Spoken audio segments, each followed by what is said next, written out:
Hello, I'm Dr. John Kruse, and today I'm going to be talking about Nightmares Begone.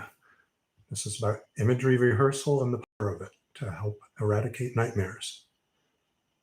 So I'll start with the takeaway as usual. So the take-home message is that an approach called imagery rehearsal, which has been around for 30 years, is free, it's easy, it's usually fun, and it's a highly underutilized method with a very good success rate for reducing the frequency and what I usually see as complete eradication of troubling nightmares.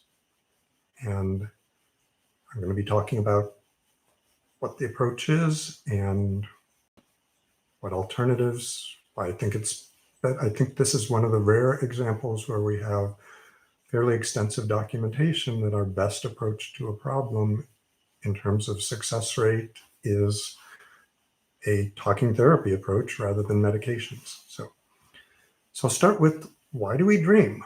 Now, if I knew why we dreamed, I'd probably have a Nobel Prize. So nobody is absolutely certain or nailed down why we dream, even though every night, pretty much every one of us dreams for about 2 hours. And here I'm talking about the weird storyline, full of activity, bizarre, strange movie type of dreaming. So that's occurring during REM sleep, our rapid eye movement sleep, where our body is paralyzed, our eyes, except for our eyes, which are moving rapidly around. That is when dreaming occurs. During non-REM sleep, there's another form of dreaming, or at least mental activity, where there's vague feelings or thoughts or sensations, but the storyline, storybook, weirdo stories happen during REM sleep. And again, this happens for everyone, and it happens for about 2 hours every night. Now, lots of people don't remember their dreams, but when they're put in a sleep lab, almost everyone is having these outcomes. And as Matthew Walker, who's one of the world experts on sleep, describes, why would Mother Nature be putting our brains in this psychotic state for 2 hours if it didn't have some function? Why it describes it as a psychotic state is, one is you're hallucinating. You are visualizing objects which clearly are not there at all. Two, you are delusional in that you are believing this seems completely real to you when you're in the midst of it, and you're believing in something that's clearly verifiably false. Three, there's a lot of emotional volatility, much more so than most of us would be experiencing in conscious waking life. And four, you're disoriented to usually person, place, or you is not really you, or you is morphing into other yous, or where you are, when you are, time and place are all distorted.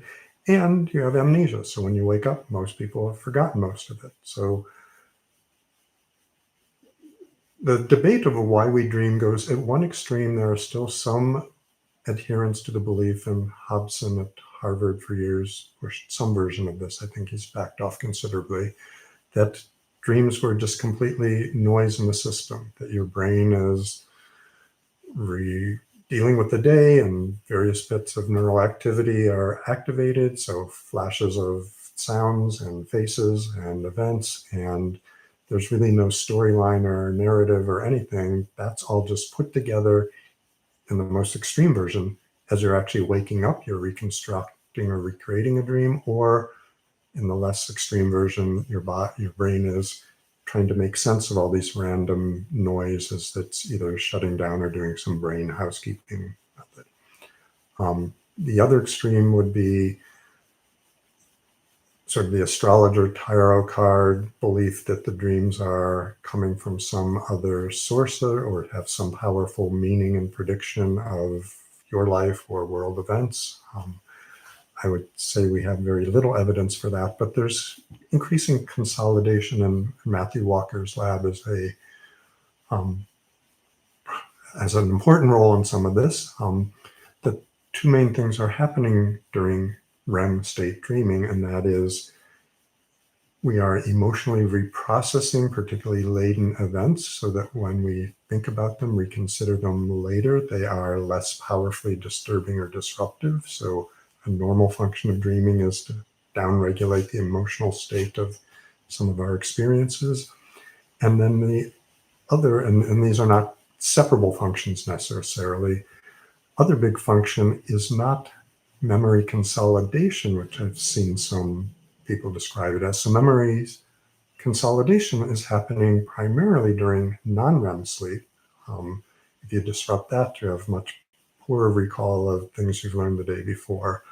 But a more intricate process called, I'll call it memory integration or incorporation or contextualization, where we're taking the events, the important lessons or messages, and trying to make sense of them, put them in context, which also makes many of them less emotionally charged, disruptive, or disturbing events. And jumping back to my talk on left brain, right brain views, in some ways, the non-REM sleep, which is just sort of helping pound in the facts, pound in the knowledge, is a left brain type function. And this integration, contextualization, making sense of the whole, a more wisdom-based approach in Matthew Walker's terms, I would say also fits with the right brain processing view of McGilchrist. So nightmares seem to be a process where the normal REM sleep process is dysregulated and not happening, and you're repeating a lesson over and over because you haven't found a way to integrate it. That's my claim right now. We know that almost everyone reports at least occasional nightmares. There's clearly a strong correlation with having nightmares in a variety of psychopathological states, particularly PTSD. There's also some good research going on right now in terms of, here's a real predictive value of nightmares, and that is progression of nightmares can be a good predictor of who's going to become actually actively suicidal during the daytime. That doesn't mean everyone who has a dream of hurting or harming themselves does that in real life, but it is a powerful predictor and has a lead time of many weeks before actual daytime suicidality. So nightmares are, again, scary and disruptive of themselves. They disrupt sleep so that someone who has, and for some people, the definition of nightmare is a bad dream that you wake up from sleep. So it's disrupting normal sleep processes. And furthermore, if you're waking up from a nightmare, particularly if it's one of the last sleep bouts during the night, often that emotional residue contaminates the rest of the day. So if you wake up scared, you're going to be a little more scared, timid throughout the day. So it can contribute to pathology as well as being a manifestation of pathology. So I'll talk a little bit. So most of the sleep research organizations have said that imagery rehearsal is the number one choice or co-number one choice for treating nightmares associated with PTSD and probably other nightmares. Some of them also give prazosin, which is originally a blood pressure medicine that's essentially shutting down norepinephrine. So REM sleep itself in a normal state is shutting off norepinephrine activation, and that's part of how emotional lowering seems to be happening. Probably in nightmares and PTSD, that isn't happening to the regular extent.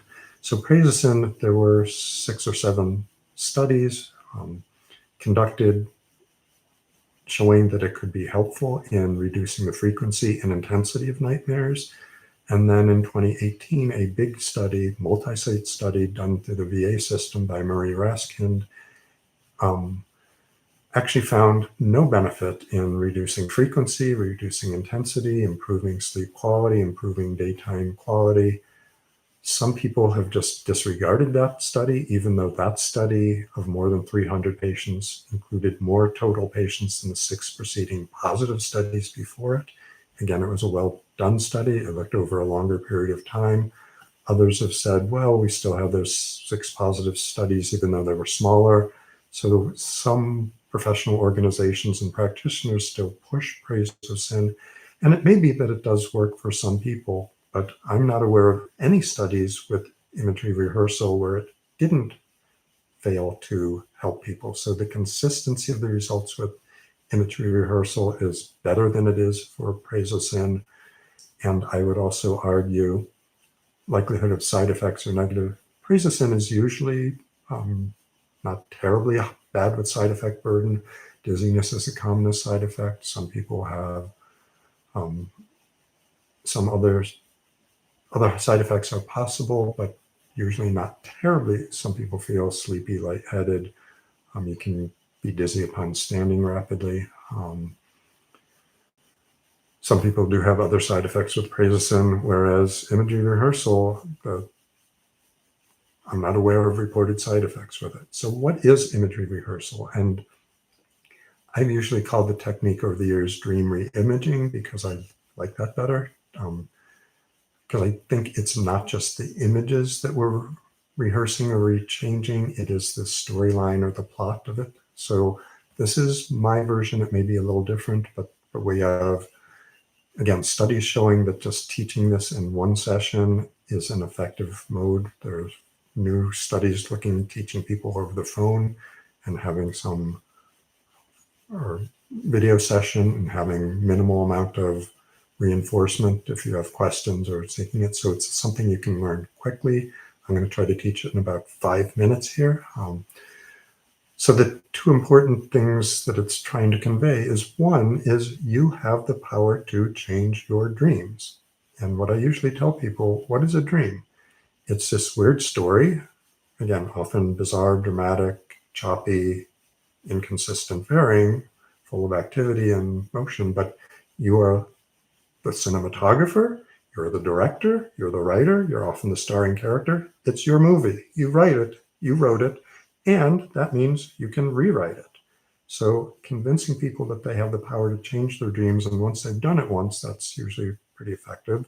But some people are pretty leery, why would I have this recurrent nightmare over and over again if I could change it? And it's that your dreaming brain wasn't able to figure out a way to change it, but your waking brain can. And if your waking brain can, that can go back and change what's happening during sleep. That's the basis of imagery rehearsal. And connected with that is one of the basic CBT tenets that you can change your moods by changing what you think or focus on. So the imagery rehearsal approach is to either take a recurrent dream or a recurrent theme of a dream, and as soon as you wake up from the dream, sort of re-immerse yourself in the dream, put yourself back in the storyline, back in the movie, and come up with a new, better ending. And I usually tell people you should specifically try to cancel out the negative emotion that's going on. So whether it's fear, anxiety, shame, sadness, you reverse that. So if it's a horrible dream where your favorite dog just got run over by a car, horrible tragic event that's going to leave you sad again all day, this is a dream. Even if this really happened to your dog, what you tell yourself is, yes, reality might be out there, but in my dream, I can have the car screech on its brakes at the last moment. Or I can, again, this is a dream. It can be completely illogical. I can have the great St. Bernard from the sky jump down and jump in front of the car, or the car could have passed on either side of your dog, or you can have Spider-Man shoot his web and slingshot your dog out of harm's way. Whatever. So if it's sadness, you remove the sad ending from the dream. If it's scary or fear, and one of my most, often monsters are chasing people. One of my patients came up with, he had monsters that were family members that would chase him, and his ending was to imagine a giant toilet appeared and he just flushed the toilet and the monsters flushed away. No reason to be scared anymore. If it's one of those shame dreams where you're standing in front of an audience and you're naked, you can have Wonder Woman appear and drop down clothes for you, or create a magic screen between you and the people see you, or immediately put blinders or contact lenses in their eyes so they can only see you from the waist up, or whatever it is that you're ashamed of or scared of. You change the ending of the dream. So one of the immediate effects that this has is that, again, it gets rid of that negative emotional feeling that can carry over and contaminate the day. I mean, if you think about it, lots of our thriller movies and or things like the Indiana Jones or the James Bond or the Marvel comics, they put their protagonists, heroes, in horrible situations where they're about to be tortured or died or civilizations lost, exploded. If they ended the movie there, people would feel horrible and would not continue. But the movie finds a way to get the person to safety, save the civilization, and that's why people want to keep coming back and buying popcorn and buying movie tickets. So the other sort of pointers, so the other piece of this, the rehearsal piece, is that at least particularly before going to bed that night, the next night, you should bring up in your internal movie projector the horrible dream you've had the night before, and you finish it with your wonderful new ending, which again leaves you in a positive emotional state. So you rehearse it, you practice it. There's some evidence that it can be beneficial to practice multiple times during the day, but this doesn't require extensive journaling. You don't even have to write any of this down at all. Another thing people confuse this with is lucid dreaming. So this is not while you're sleeping forcing you to change or rewrite the dream. We know some people can control or alter the dream as it's going, and some people may be able to be taught to do that, but lots of people don't seem to have that in their repertoire to learn how to do that. This is not lucid dreaming. This is something accessible to everybody. Clinically, what I've seen is, again, when people practice this, invariably it works. I don't know anyone who really did it who didn't get it to work. The two scenarios where people didn't do it, I mean, one is I work with a lot of people with ADD who forget to do it or forget to practice, or I've had some people who felt so disturbed or felt that they couldn't recapture enough of the dream to try it. And I've also had another barrier I've seen is people who, again, particularly if it's a nightmare with close verisimilitude, so resemblance to something that really happened, they'll say, well, I can't rewrite the ending. That's not what really happened. And again, I'm trying to convey your dream at night is not what really happened. Some of it might be, it might resemble it, but it is a dream. It is a story your brain is telling yourself. So you do not have to replay it the way it really happened. You are allowed to change it in your dream. So again, I've seen so one of the recent research projects, this was done at the University of Geneva in Switzerland. And what they did is they taught people the imagery rehearsal approach. And when they were practicing, when they inserted a good and positive ending to the story, when they changed their mood, when they decreased their fear or shame or, I guess, excessive anger, those positive endings were paired with a bell, a tone that they recorded. So there was a conditioning to them stimulus. So this is Pavlovian training. And then this was a special setup. They had people sleeping at night. They had a system which could detect when the people entered REM sleep, so when they were dreaming again, and they had headphones. That same tone was repeated for the people who had been trained in this imagery rehearsal therapy. And the control group here was people who were trained in imagery rehearsal, trained, again, got a tone when they had a positive ending, but they were not given a new tone at bedtime during sleep when when they entered REM. So the subjects who got the sound reminder, again, it's not loud, it's not waking them up, it is a subliminal message, but again, it's been already paired with their positive ending. They substantially more quickly showed a decrease in the frequency and intensity of the nightmares, so they learned the process even more quickly, again, which seems to suggest the more you practice during the daytime, the more you'd rehearse, the more positive reinforcement you have that you can change your storyline and it can work. So that's about all I have to say. I'm not seeing any questions coming in right now. Next week's topic is going to be ketosis, and particularly whether that can help with ADHD and other mental health conditions. So stay healthy, stay happy, and pleasant dreams.